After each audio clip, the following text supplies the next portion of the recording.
Hey everybody, this is Rishi Agarwal, and in this video I'm going to be talking about an approach to studying for radiology that might be better than what you're currently doing right now. I got interested in this topic after reading this book called Peak: Secrets from the New Science of Expertise by Anders Ericsson and Robert Poole.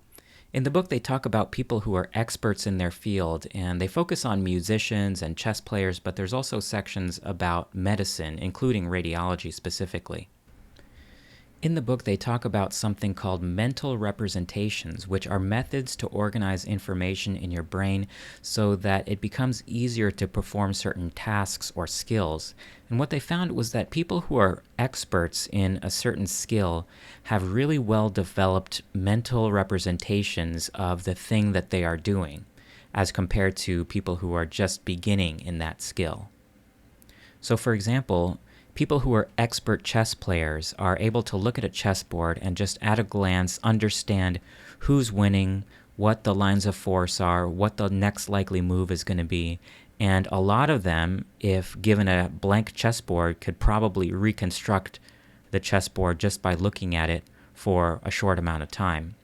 Whereas novice chess players don't have that ability. They lack the pattern recognition or the mental representations that allow them to make those inferences in a short amount of time.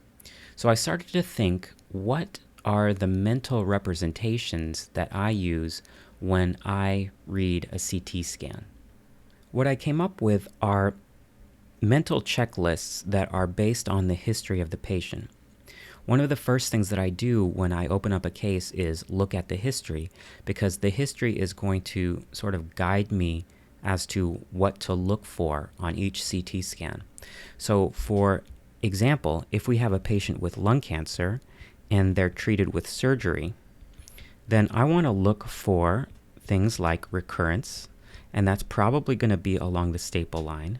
I want to look for lymph nodes in the mediastinum or in the hyla or anywhere else.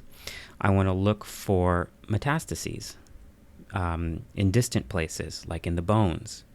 And then I want to also look for things like complications of the surgery. So this is an example of an abbreviated mental checklist that I might use for a patient with lung cancer treated with surgery. Now, later on, this patient might have a recurrence, and then they're treated with chemo, in which case I'm also looking to make sure that the tumor shrinks, right? I want to make sure that the metastases, if there are any, get smaller. I know that the patient might have immunosuppression, so I'm going to look for things like infection. And then depending on the drug, you might have a drug reaction. Okay? So by organizing things this way, you can ensure that you're focusing on the most important aspects of this patient's CT scan. And for example, in this patient with lung cancer, I'm probably not going to be that interested in the fact that they have old granulomatous disease with calcified lymph nodes in their mediastinum. However, if we had a patient with fibrosing mediastinitis, then those calcified lymph nodes would be very important, because they would probably indicate that the fibrosing mediastinitis is due to histo or some other granulomatous infection rather than IgG4. So how can you put this into practice?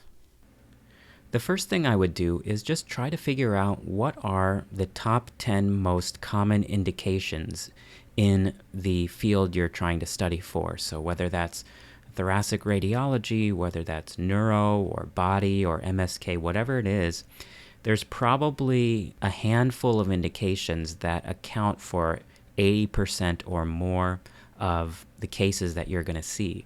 So just write them out, write a list out of what those indications are. For us in thoracic radiology, it would probably include lung cancer, search for metastatic disease, lung nodules, infections, pulmonary emboli, and interstitial lung disease. So after you've figured out the common indications, the second thing that you should do is to review those specific topics. So this is where this approach to studying might differ from what you're doing already, because rather than reading a book from cover to cover, I would recommend that you go to the specific section of the book that covers the topic that you're interested in. Now, a lot of times books are not oriented in this way. So for example, in lung cancer, it might start out with demographics, risk factors, cell types, and then the radiographic or CT appearance of lung cancer.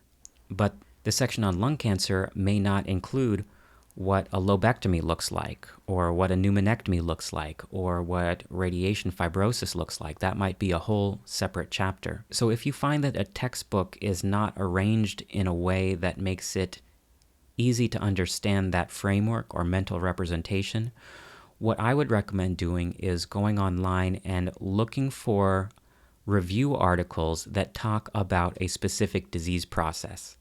And a lot of times those articles start with the words approach to the patient with XYZ, and that might be approach to the patient with connective tissue disease.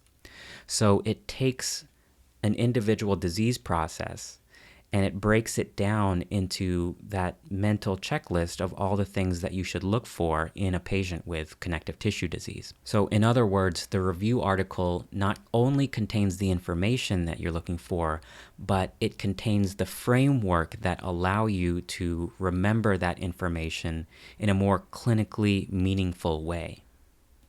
So the last thing that you want to do is practice and update.